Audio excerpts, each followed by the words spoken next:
Folks, if you're watching on YouTube, there he is. He's in his golf facility. I'm sure it's cold outside for him. It's cold for me. If you're listening on audio, it's Luke Benoit. Welcome, man. How are you doing?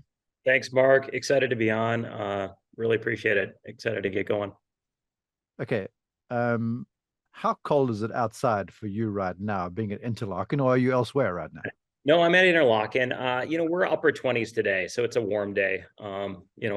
That's upper 20s Fahrenheit, but we have a lot of days that are really chilly, and we really don't lose the snow until mid-April. So we got a long season. Really? I have Yeah. seen some of your videos on social media, which is where I found you. You look like you were in Arizona or somewhere out west. Where were those shot? Yeah, those were down in Arizona, trying to get a few trips into travel, film, and work with a few players here and there as well. Yeah. Tremendous. All right, folks, let's get to know Luke. I found you, thankfully, on social media. You're prolific. Some of the stuff you put out is awesome. So I felt like I had to share it. Tell the international audience about you, where you're from, how you came to where you are, man. Yeah, sure. So, I didn't start golf until I was about 13, and I was a pretty self-taught player. Just totally got into it once I was in and started playing 200 rounds a year. From 13 to 16, got pretty good at the game. Played Division three golf, and then a couple of years in the mini tours. But even when I was out there playing, I realized some parts of my game were definitely good enough to play and compete at a high level. Like I could chip it, putt it, and wedge it, probably tour level.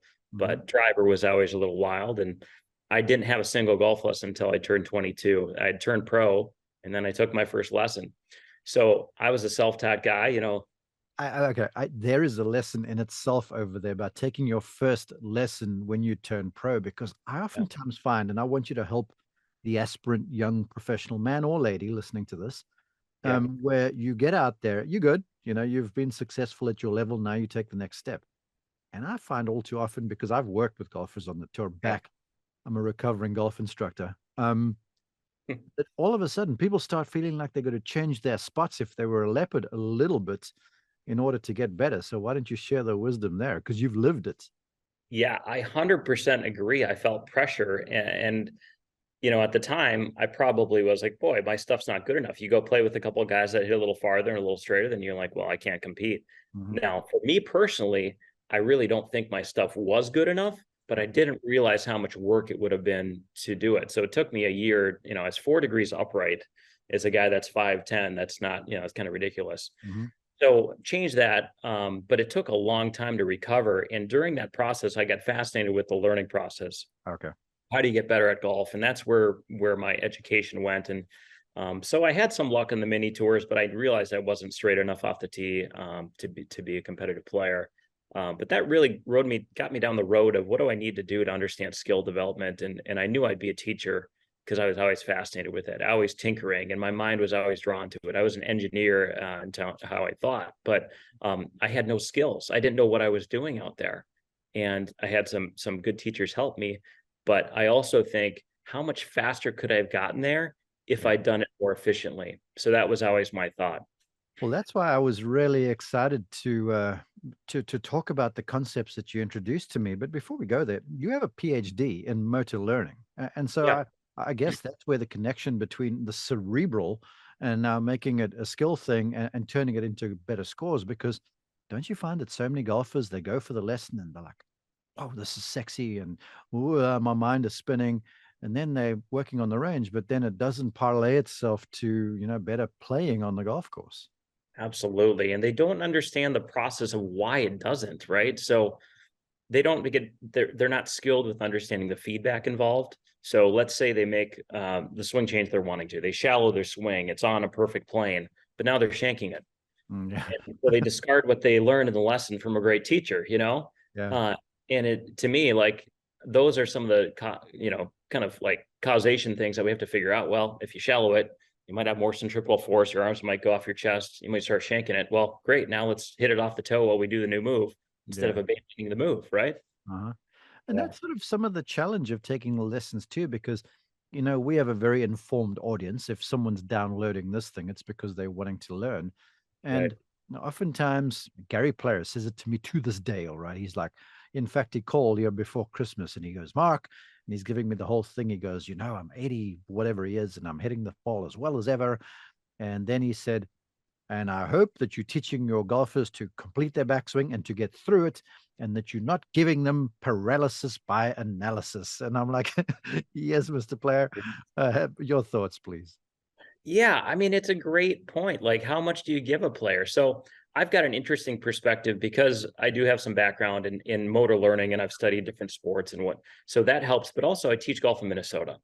So from October through March, what we do is just rebuild golf swings. Okay. And I can take somebody who's got just a crummy move and I can have them have a beautiful golf swing in 5 months. It's not that hard, but I do it without having them hit load of good shots. And what I mean by that is, like, we use foam balls all winter. We make the mechanics look awesome. We use a lot of video and we reframe what it is to actually improve. So they're not caring about hitting 2-yard draws. That'll happen. First, we get the sequence right. We get the pivot right. We control the face and the plane. And then magically they start hitting great shots. I And you can't do it on grass. Yeah, yeah, well, yes, and you're right, I guess, where you are, because oftentimes we are, I wouldn't say belabored by the target, but it is what we play toward, right? It defines us to a large extent. And we caught between, we'll get the ball there and do what Luke Benoit is wanting me to do. And then Right. then they're halfway into the deal, wouldn't you say? Yeah. And especially like if they tell me, so I always ask them, when's your next trip? When are you going to go play golf? Hmm. Because I have a potential to lose a student if we're not done. If they're doing the work, but they're halfway there and they're shanking it, they're not going to have a whole lot of fun shooting 120.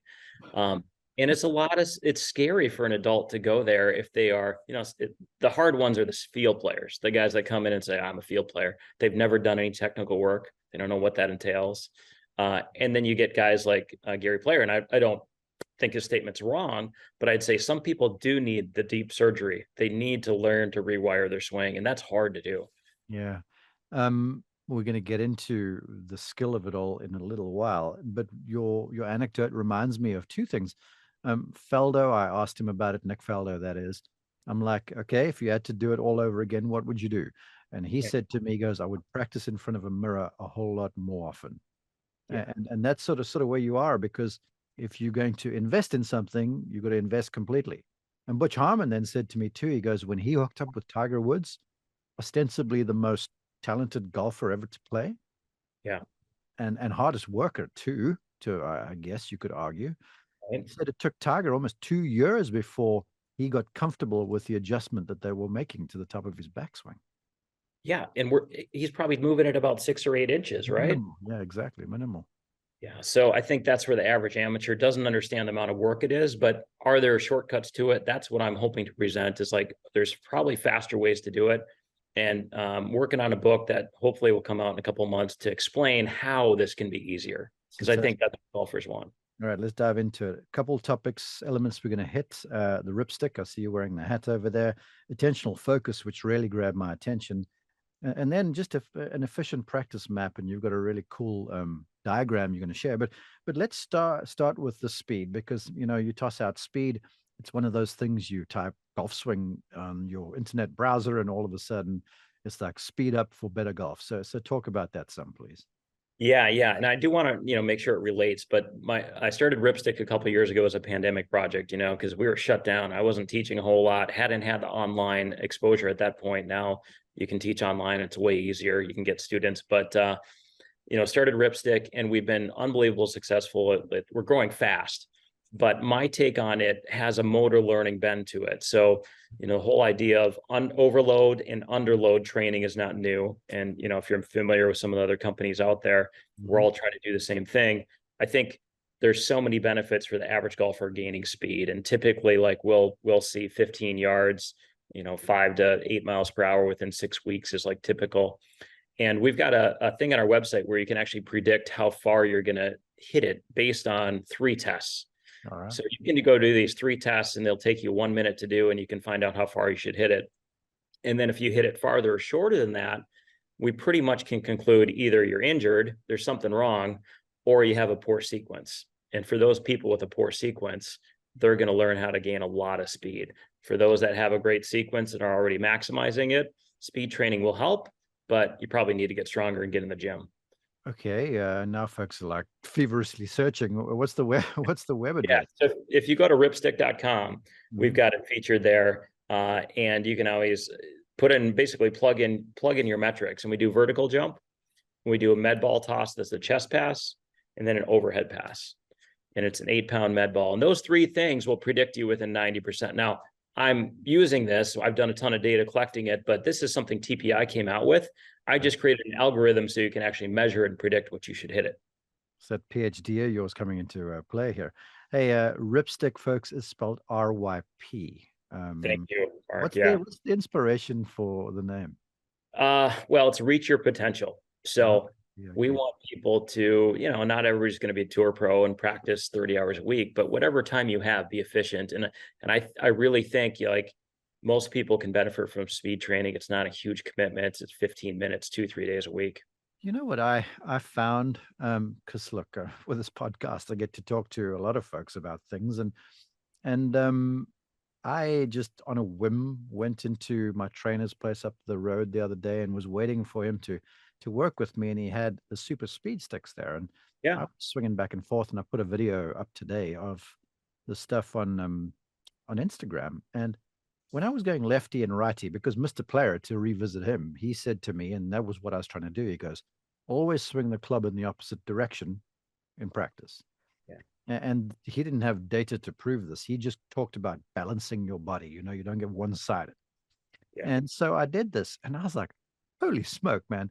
I'm 52 years young, but this is freaking hard work. And Yeah. nothing else. I want your commentary. Yeah. Swinging a lipstick around the place here will also help just, loosen the old bones up a little bit, won't it? It really does. I mean, it gets you, it's super functional. Yeah. What you need to do is swing a golf club, and you need to learn how to swing a sequence. And curious, Mark, like what was your difference of club head speed, right-handed and left-handed? Did you I, tune into that at I all? wasn't measuring, but it looked Yeah. tedious at best. I mean, and Yeah. the joke is I'm naturally left-handed, and every other sport I've played has No been, way. yeah, right, left-hand, the whole thing, right? Sure. But in South Africa, it's part of the origin of this podcast. We didn't have access to stuff when I was growing up. Right. When I learned golf, it was with the old right-handed set of clubs that I just learned to use. So Correct. you would think I could go fast lefty, but nah, not so much. I mean, my legs are all out from underneath me. It's messy. It really is. So it's interesting. I mean, there's a lot of research there. Is if you have somebody that's swinging pretty fast right-handed and they're Mm. pretty slow left-handed, and they work only on left-handed swings, and that left-handed swing starts creeping up, the right-handed swing goes up too. So Right. My goal is 105 mile an hour, but we're about to get into broadcast season, so I'm going to have to take this on the road. Okay. yeah. Um, Anything else about the speed training you want to touch before we get into the tasty stuff? I mean, I think I just encourage people to check it out. We've got a great tool. Ours is counterweighted, and it's really easy to put the weights in. And just give it a go. Jump in. We've got an app now, so you can actually track your speed gains. And I think accountability is super key. Probably, as you know, Mark, people that will continue to do it, it's very helpful. So we give you notifications to keep your training up. That continue to do it thing. We are on the heels of wrapping openers to this year of 2023, and I'm very holistic as it pertains to instruction. I always have been for some reason. Mhm. And we've had, neuro guys on and cardiovascular guys and a yoga instructor and all these folks just to say, okay, folks, it's 23. Let's commit to overall development Yeah. because if you're good that way, then it's going to transpire and transmit to your golf game. And I'm glad you say the commitment to it because that's a real thing. I mean, they can come and buy the stick from you and you're like, all right, sweet, but they've got to go do the work to get the results. Yeah, and one thing that we'll do to anybody that buys a ripstick is we'll give you a free swing analysis. I personally do them. And Cool. so that basically is your way to make sure that you're training the most efficient sequence for you. So let's say you're not a player that uses a whole lot of vertical force. I can show you how to do that. If you don't have a whole lot of linear force, you're not moving your weight to your lead foot, we can do that. So I think that's the personal touch that we're hoping to help people gain, and then get them an individual plan and give them notifications to keep them going. Fantastic stuff. All right, let's get to the focus of it all. And this one did grab my attention. Folks, there it is. If you're watching, he sent me this really in-depth text, and I appreciate that. And you wanted to talk a bit about focus, Yeah, attentional focus. And yeah, you sound like my wife is always saying to me, Mark, we have to be more intentional about everything we do, like practice. But right. you also have to be intentional about where you direct your attention and focusing It can either be internal or external. Right. So help us go there and then help the listener, viewer develop some. Yeah. Okay. So I'll give you a little background. I was growing up a very much field player, got into reading Hogan and all the books, trying to learn how to swing, eventually took a lesson or two, played the mini tours, started teaching golf. And then I had this transformative experience that got me into really diving deep. And it was when I went to the Himalayas to teach golf in Bhutan. So I was up at the top of the Wait a world. second. Wait. Teaching So golf in the Himalayas. yeah, so we're at 10,000 feet in the middle of Bhutan. You can literally see Everest and K2 and some of the mountains up in the distance. And teaching for a great organization called the Bhutan Youth Golf Association. And these kids were the ultimate field players. One kid in particular just got me down this road of what should we be thinking about when we golf? Because this kid would walk up, he had no shoes. He was the superintendent's son. He was 11 years old, and he would play games for money on the putting green 2, 3, 4, 5 hours a day. And he was a better putter than me at age 11. And I was a pretty good putter. Okay. And how he did it was unbelievable because he would kind of walk into it. His feet were kind of at a slight angle. He would putt it and start walking because he's going to pick it out of the hole. Okay. He had never had a swing thought in his life. And so at that point, I started realizing, is putting really that technical? You know what? I need to stop you. Forgive me, and I'll let you go on because I'm thinking about this, and I've got my teacher hat on, and I'm like, holy cow! This is one of those where I've got this voice in the back of my head that is going, whatever you do, don't bleep, don't screw up this talent, because it's amazing. Like for the instructor to offer advice to Yeah. the client who comes to you and is paying you your hourly rate. You're like, well, I'm going to give something, but you can Right. help the instructors listening to this too, because sometimes I think the best thing to do is just to go, all right, I'm going to lay off this one a little bit and just sort of let it be. Yeah, no, and I did. And he took my lunch money. This kid was making more money than his father, who was Yeah. the superintendent of the golf course. And I just learned from him. And his stroke was a little weird. It was a little outside in, but his face control was great. He hit at the right distance. And he was really, really skilled at hitting at the right speed, So from 4 feet away, he'd hit it 2.5 feet past the hole. From 30 feet, he'd leg it to the front edge. So he just implicitly learned all this and nobody ever taught him. So it's a great example of tastic intrinsic feedback coupled with a skill that is technically fairly easy, Okay. right? Putting is not hard. Most people can hit it kind of on the face, Hmm. but the hard part of putting is judging it and controlling your face angle and controlling your speed, right? And these are all skills that can be taught. So it got me thinking about, well, first of all, does putting need to be that technical? It totally transformed how I taught putting. And Okay. I'm not ripping on all the technical teachers, but I think too often they put the cart in front of the horse. I Oh, think they're you know what? Along those lines, I've been fortunate to talk to a lot of great golfers in my day, a lot of them. And Mhm. oftentimes, if you bring them on a show like this, they're the worst, man, because Really. you're thinking, no, I don't mean the worst, but at sharing insights, because I'm like trying to get them to unpack what they do, and they're Yeah. like, just try and hit it square," and I'm like, let's go a little bit, and it's as simple as what it becomes. So what you're saying completely resonates with me.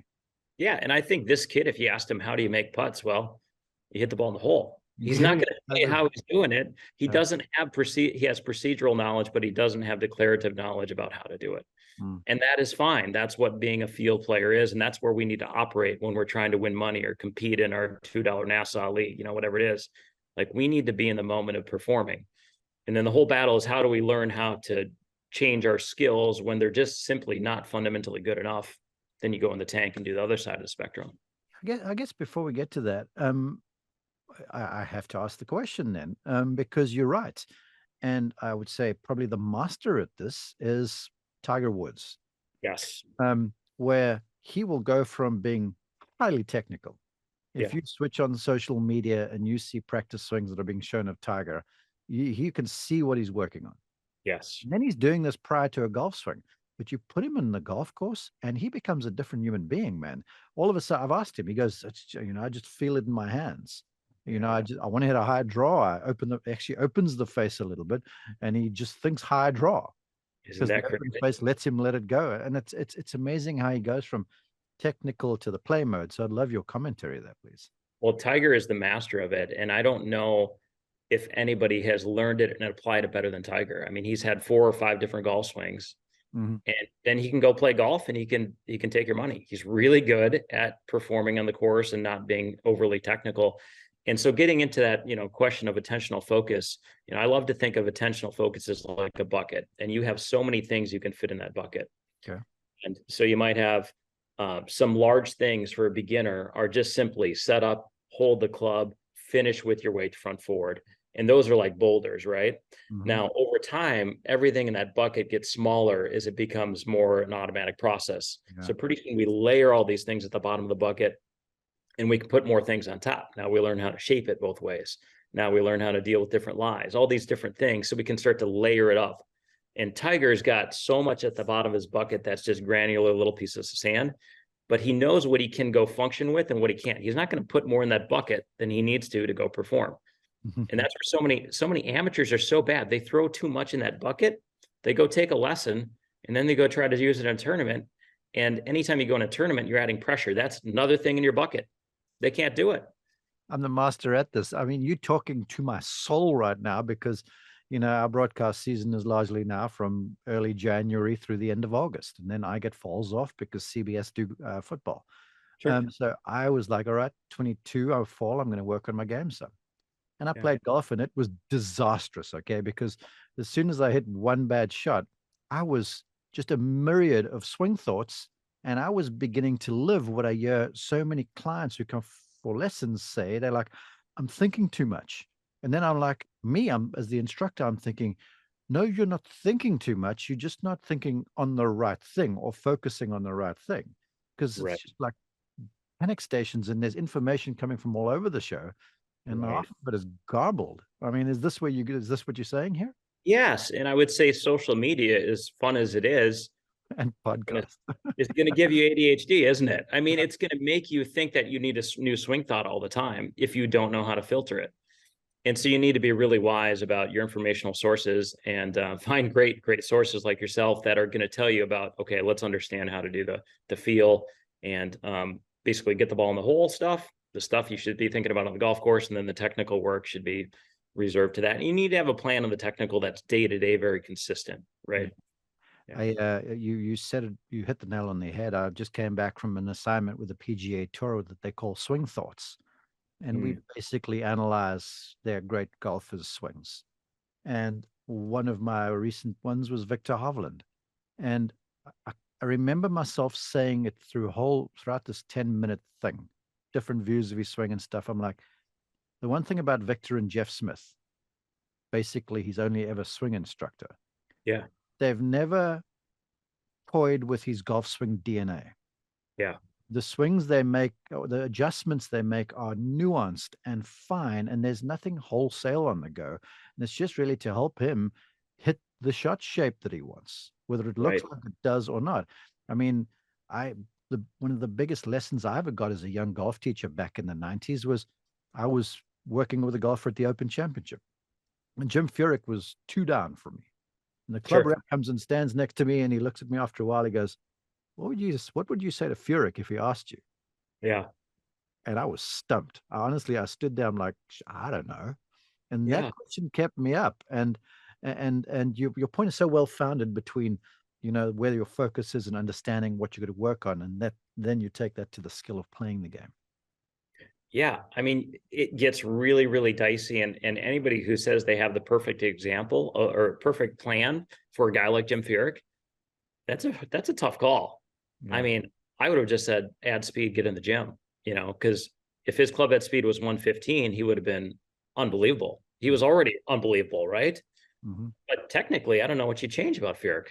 I would like you just so let's to put a bow on this conversation, unless there's anything else. I want you to sort of contrast external versus internal focus. Yeah. Do that for the Yeah. fans. So external focus means thinking about something beyond your body. So it's often something like on the ground or a target you're trying to aim at. Right. And this is where, like, if you ask a kid to go grab an apple and go put it in the garbage, they're thinking about picking up the apple and putting it in the garbage, not how their hand grabs the thing, right? Like your kid that was whipping you and putting. Right. Right. So they use it as a tool, and we operate externally in almost everything we do. Now, where it gets interesting is there's loads of research that external cues are better. I did my dissertation proving that there's probably timeline improved, but hypothesis and some founding research, some research that supports it, that internal cues can be just as effective. The problem with internal cues, they take longer to make sure that they're working. And that's because it's essentially dual task. So if I say, Mark, go ahead and hit a draw, and I tell you, well, swing along this alignment rod to first base, that's an external cue. You can do that, and you can probably hit it solid. Now, if I ask you to drop your elbow because you don't externally rotate your elbow, now you're thinking about your elbow and you take some attention off actually hitting the ball, it's a harder task. That makes sense? Really? So if we're trying to get a fast result, and if you're a young teacher out there trying to get fast results, use external cues because they're going to get you faster results for the student in front of you. If you're trying to hit the ball, if let's say you're hitting the heel, the fastest external cue is hit the toe or put a cell phone outside the ball so you don't. The cell phone, yeah, exactly. Right? Yeah. So that's going to get you fast results, and we need to use external cues all the time. But sometimes we have this idea, this phenomenon where, especially adults, they design a motor program from whatever reason that is suboptimal, and external cues are hard to fix. And a great example would be like Hogan. He had the most famous internal cue. He cupped his wrist at the top. That's a hard one to teach externally because you can't see the club head at the top. You can't see your wrist at the top, but you can feel your wrist doing the move. That's an internal cue. So there's no research supporting internal cues generally, but what I found is if you look deep enough, and a lot of the research on external cues is 1 to 3 days. So how much can you learn from a 1 to 3 day study? You're not going to automate the process, is what I found out. So I did a 6-week study, and we found out that some internal cues are useful, but they take a long time to roll into your DNA. Well, I guess then if we were giving marching orders, because I know you've perked up a lot of people's ears now with your observations, and that then working on one's game has got to be a blend of both of these. One day it might be, all right, I'm missing this and I'm swinging there to change my swing path. And then the next day I'm focusing on what I'm doing to facilitate said direction. Yes? Correct. And so what I would go to, and we can talk about the map a little bit if you want me to bring that up. Yeah, please bring it out. There's an awesome, for the folks listening on audio, if you go to Mark Immelman on YouTube or just my website, markimmelman.com, you'll see what Luke is sharing here. He texted to me, and Luke, I think maybe because this is awesome, if you want to share it, put it maybe on your social media as well. Yeah, I will. Yeah, I might share that too, because it really tells a tremendous story. So as you talk, let's kind of describe it for the audio viewer as well, our listener as well. Yeah, so the first glance, it's bewildering. I've actually sent this to a few people, and they're like, whoa, what's this? They have no idea. So the challenge zone is where we learn fastest. So I'm going to take an example of somebody that's not in the challenge zone. That's Mr. Haverkamp, somebody that's been playing golf for 20, 30 years and continues to shoot the same number over and over. They might actually be practicing, but they keep doing the same thing, and they're practicing too easy without feedback. Okay, so that's somebody that's suboptimal. Now, that is the definition of an amateur. Now, I'm asking amateurs. Do stop, because it grinds my gears, right? Because now fall, I was on our club Green Islands driving range and the same guys out there hitting the same thing, expecting a different result. And in my head, I've got Martin Hall going, if you keep doing what you've been doing, you're going to keep getting what you've been getting. And that's exactly what you say over there. Yeah, they're just going to keep grinding on the range, and they think they're shallowing it, but it's moving about 1 centimeter because, and then it's under pressure that it doesn't really transfer anyway because they haven't done the transfer training. It's all this stuff of they just don't know how to train. Okay, cool.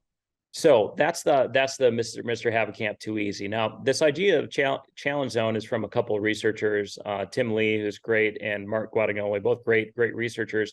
And the whole idea is push yourself to the edge of where it feels comfortable, because if it's too hard, you're probably not getting the feedback you need from the task, or mentally it's just too hard for you as well. And we're not all built for this. So you have to decide a little bit about where your challenge zone is, but most people like to operate on the easy side. They like to hit 7 irons and see a tight dispersion, right? That's what people like to do. So on the other side is too hard, and often the example would be like a beginner trying to hit a 3 iron. They're not going to get the ball in the air ever. Their contact's terrible, so they can't really judge a whole lot from ball flight. So they're not getting feedback from that skill. It's too difficult for them. Oh.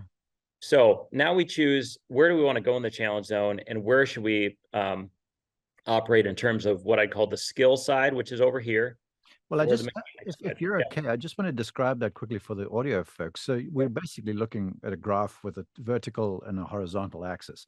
The vertical axis has got an arrow going up, and close to the too easy are simple tasks with no pressure block. And the higher you go up the vertical axis, it says variable pressure with complex tasks. And along the horizontal axis, you've got where too easy is, you have skill, external, single, um, Focus of attention. Yep. focus of attention and shot outcomes. And farther down that, it points towards mechanics, and you go more internal, and the divided focus of attention basically processes and movements. So you're going from just shot outcome, I hit the draw, to like, how did I do to hit the draw down the horizontal axis? You got it. All right. So a good example of really skill training would be like just going around, putting around the green, trying to get the ball in the hole, just like this kid in Bhutan that I talked about, right? He is in this zone. Now, he could operate on the easy side of that skill zone by doing block practice. He could hit 3-footers all day long. But is that going to make him better?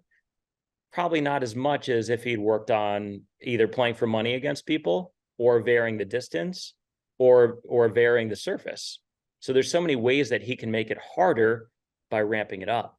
Gotcha. And we kind of implicitly know this in terms of people know that to go play against your buddies makes you better in short game, right? So they add pressure to the task. Where a lot of amateurs really struggle is understanding variability and the importance of that, meaning doing lots of different types of putts, doing uphillers, downhillers. I did a little study with 6-year-olds that's really fascinating. So I had 6-year-olds work on their mechanics from essentially a putting mirror, putting on a straight putt, trying to make how many in a row they could, or, like a sample of 20 putts, see how many out of 20 they could make. So I did that for 15 minutes. Now, another group of 6-year-olds, I put balls around the hole, rotating around 90 degrees each putt, but also varying the distance. So they're going from side hill to downhill to uphill to side hill, but different distances too. Told them nothing about mechanics. I just said, try to get it in the hole, but try to hit it close if you miss. So some kids are working mechanics, some kids are working skill. I bet you know which one performed better when I tested. The guys going around the hole, going varying skill, yeah. Exactly. And even a 6-year-old can kind of hit the ball solid. So it's a very low technical skill. So it was really interesting. The kids that worked on different putting around the hole just destroyed the kids that worked on mechanics. And I So, think, so yeah, if go we're ahead. taking this because you're talking putting, and I Yeah. would challenge folks to go and do that, because most of the club golfers I see, they don't putt well enough. They want to hit the ball farther, and that'll help. But I Yeah. can show you plenty of professional golfers who hit it a long way that don't make a lot of money. Right. So this is for putting. You can go from just straight uphill 3 feet block practice to moving around. You'll improve. On the Right. ranges, this is simple as going, all right, it's not just 7 irons all day long from the same lie. I'm practicing uphill, downhill, side hill, trying to hit higher, trying to hit lower, varying clubs, kind of simulating the golf course, I guess, in a way, right? Exactly. That's it. So if you're doing skill practice and you're approaching a tournament, like, do skill practice. Go ahead and switch clubs a lot, switch targets a lot. You know how some guys will practice on the range and you can tell that the stripes are perfect and they line up these stripes of divots. Yep. Well, those people better be doing block practice with some very hard technical work. Otherwise, they're basically wasting their time. You know what I mean? Preach, brother. Oh, Yeah. Matt, Mark, Luke, John, you're the third gospel. They should probably be switching targets. Their divots should be all over the place. And they should be varying distance and clubs and all that stuff if they're doing skill practice. Right. So true. So that's the one side. That's the skill side. And I think there's, plenty of examples of drills that can be improved. One would be like the ladder drill. So you see the ladder drill putting where people go progressively longer. So you can do a study on it, and you'll find that if you give people corridors, number them off 1 to 10, and you do random numbers, doing phone numbers, doing different distances, they're gonna learn way more than if they do the ladder drill. You know what? And I love what you do there. And I've used the ladder drill. I've used what I call the hurricane drill, which is around the whole Yeah, varying lengths. like You know, that going one. from like Yep. 1 foot, 2, 3, 4, 5, all the way to 9. Yep. In fact, when I was a college golf coach, our team had its best results that year when they practiced the hurricane drill all the time. It's a great drill. Yeah. Yeah. And then, but I find so many golfers when they're out there on the course and they're playing and they're going along well and they've got themselves a quick downhill putt that they hit and it's decent and it rolls by the hole 5, 6 feet and then they miss the comebacker. Yeah. Then this is in their head. Then the next hole, they've got 5 feet, but it's uphill, and they leave the thing woefully short because they've still got the downhiller in their head. So I almost wanted to say to you that, that ladder, you should go like one this side, one downhill, and then you vary things that way too. Totally. That's actually, so that's one of the training aids we're coming out with soon that will actually say you should go this way down the ladder and then this way up, but random distances. But yeah, you should be on a slope. You nailed it, Mark. Do it.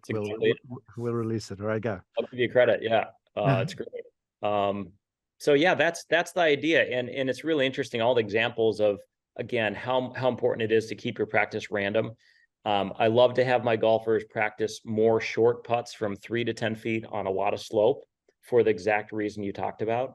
And again, rotating around the hole about 80 degrees is optimal because then again, you're not hitting the exact same spot and you're really changing the putt. Yep.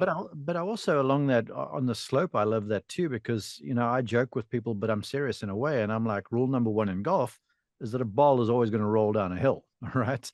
And because of that thing, most golfers are missing short putts because they're not allowing the ball to roll down the hill, so they're maybe aiming too straight, and then they miss low on fast greens, and all of a sudden they've got the same distance coming back up. Where the high line, and I learned this basically from working with lots of golfers who played at Augusta National. You pick the most defensive line you can. Yes. And if it misses, you're not facing something 4, 5, 6 feet because of the speed and the slopes of the greens along what you were saying there. Right. I mean, 100%. And I think if you think about where you're practicing, you want to practice on slope a lot with as much speed as you can, because if you can do that, you're probably equipped for almost anything. And it's probably great to mix up and go to slow greens once in a while because you need to learn how to putt on both, but slope is always going to be great. You know what? I would extend that to the golf course too, because you think about it, right? Yeah, in the United States, every practice facility is pristine. Well, the lion's share of them. Nice, flat, perfect lies and stuff like that. You get on the golf course now, and you flat lies you get on the tees. The rest of them are all on uneven spots continually, but nobody ever practices that stuff. Right. And that's a case in point for really playing on the golf course more, practicing on the golf course. And so with the elite juniors I coach, I recommend 50% of your time is on the golf course, practicing, hitting multiple shots, ideally in a golf cart, just running around playing a ton of holes. Love it.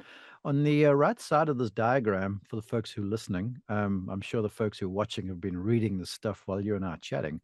You have got hacks for skill practice and hacks for technical practice. I'll zip through them and just allow you to comment.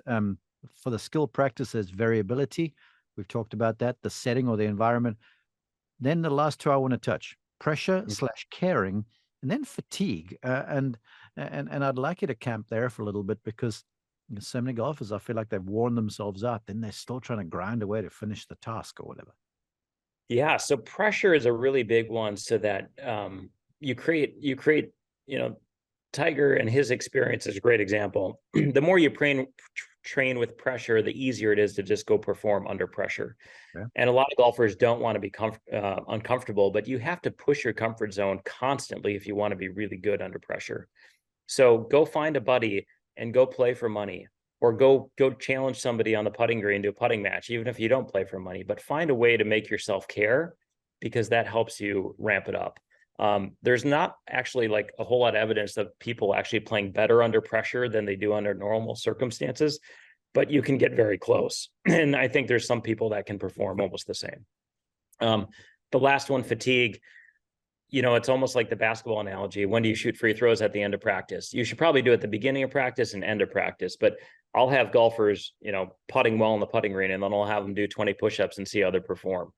Because taxing your body is going to be a good example of how you're going to perform and how your body might fail. So, the highest level of expertise is hit any shot at any time in front of anybody and not care. Do the same thing, right? And that's how we have to train. I'm writing down highest level of expertise, any shot in any situation in front of anybody, right? Right. Just not care. Just do it. And then down there in the hacks for technical practice, you're shifting expectations of focus. There's segmentation, slow motion, video, foam ball constraints. These are all sorts of things where you're putting training aids elements in place to sort of Yeah. blend with something that you're focusing on internally. Exactly. So yeah, and you can certainly use internal and external cues here. It doesn't need to be all internal. But I would try to create a station where you can't fail. So I'm going to use pool noodles and some sort of setup that will help you work on what mechanics you need to. And you kind of get a choice between, do you like slow motion or segmentation? I prefer segmentation. I think it's better, meaning I do a ton of freezers with my students. I know if I can build a great downswing, a backswing's a piece of cake. So that's how I teach, and it's been really effective when I started flipping that. And then I use some strategies of building in a slow backswing once the downswing's the way I want it to look. But what's different about how I do it, because I teach indoors so much in the winter, I turn off the monitor. I don't let them see where the ball's going, and I actually just give them foam balls. So we do foam balls for weeks and weeks and weeks at times, just to make the mechanics amazing. Awesome. And once the mechanics are great, then I go ahead and let them hit some real balls, and they're astonished how much further they hit it, how much straighter they hit it, how much better the shaft lane is. Well, I guess there's a case for that. I've heard out of his own mouth, Bubba Watson saying as a kid, all he had was wiffle balls. There you go. Yes, he learned to spin because I guess at its essence, ours is a game of spin. It's a game of distance control, directional control, and all of that is a function of spin. So if you know how to spin the ball, then you're well on your way, huh?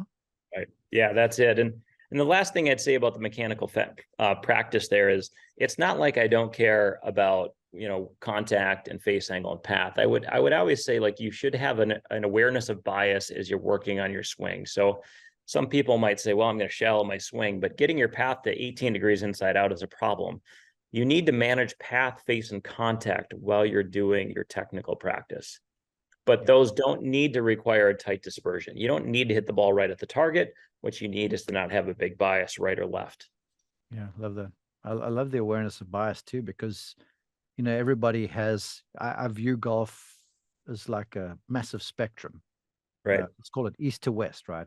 And then you have the median, and everyone fits in their little zone somewhere within there. So to Right. one guy, west may be still east of the other individual, and where they're operating inside of this helps them to understand sort of, where they Yes. are, how they operate when they're at their best. Right. Yeah. And a great practice is differential learning. Have the student understand the difference of a movement, show you the difference of the movement. And then I will tend to spend a lot of time at the end of a lesson having them basically coach themselves, because so many students will take a lesson and then they'll go try to apply it, and they try to apply it without doing exactly what we did in the lesson. And the point of the lesson is to do what we want to do in practice. Yeah, And they need to learn how to manage that process and feedback.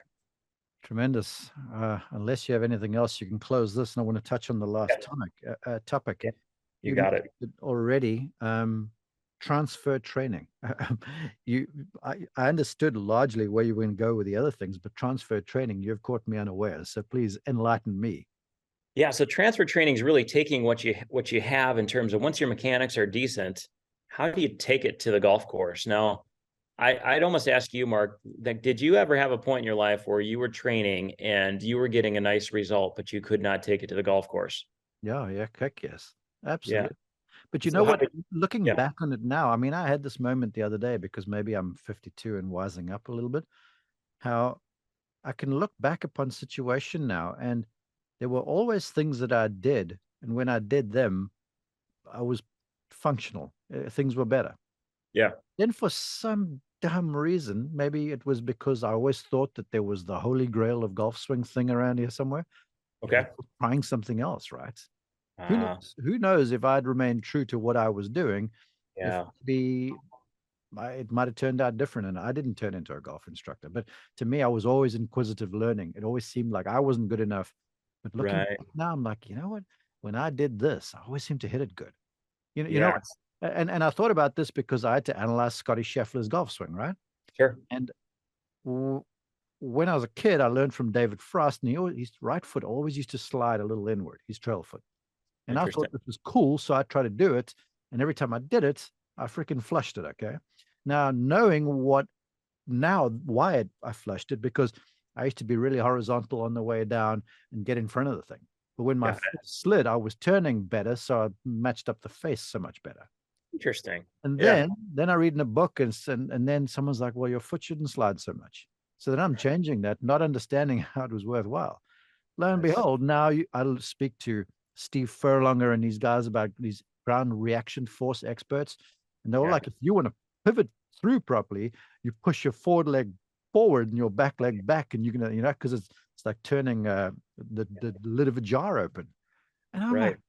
holy shit. I was That's actually doing that by sheer accident and I thought I was wrong. You is getting that me? crazy? Yeah. And you see so many examples of how far we've come because you had this era in the early 90s. Well, let's call it the Faldo through Tiger early, where we weren't using the feet very much for a while, were we? No. And the ground force is finally back. Now it's okay to lift your left heel, right? And All this is the back. whole time, I gotta let you go. The whole time through all of this, I've got in the back of my mind, because I've heard from Nick Price, who I hold in biblical esteem. He Yep. would say to me all of the time, he goes, good golf swing is born out of the ground. Good golf swing is born out of the ground. So I'm like, but I'm telling people to keep their feet quiet. But yes, Price is working on the ground like it's his job, and the guy flushes like it's biblical, man. Right. Yeah. I mean, it's unbelievable. How many things that we can get in our own mind wrong. And the last thing I would kind of point out would be like you might be one of those tinkerers where you love to learn. And on the map, as we talk about it, there are people that love skill stuff and they love the feel and they love winning money, but they don't want to think. And then there's the guys that want to tinker. And what I'm asking amateurs to do is get good at both sides and learn how to move between. You know what, Luke?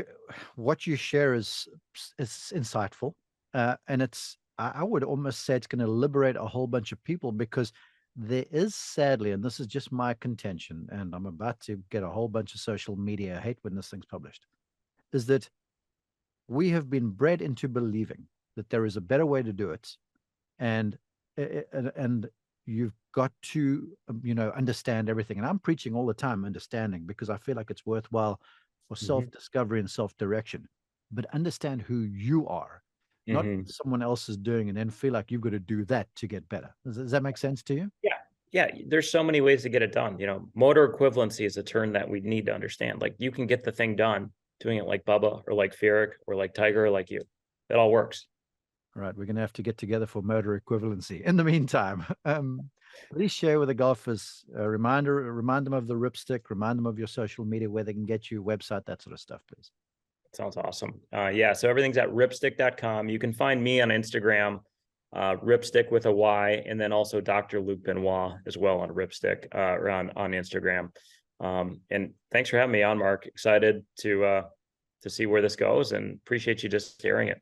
It's Cool, awesome. man. It's always a thrill for me to have a golf instructor who's a doctor on. So, Dr. Benoit, I appreciate you very much, man. What you put out is tremendous. What you shared today was fantastic. And I look forward to building on this down the road. Sounds great. All right, Mark. Have a great day.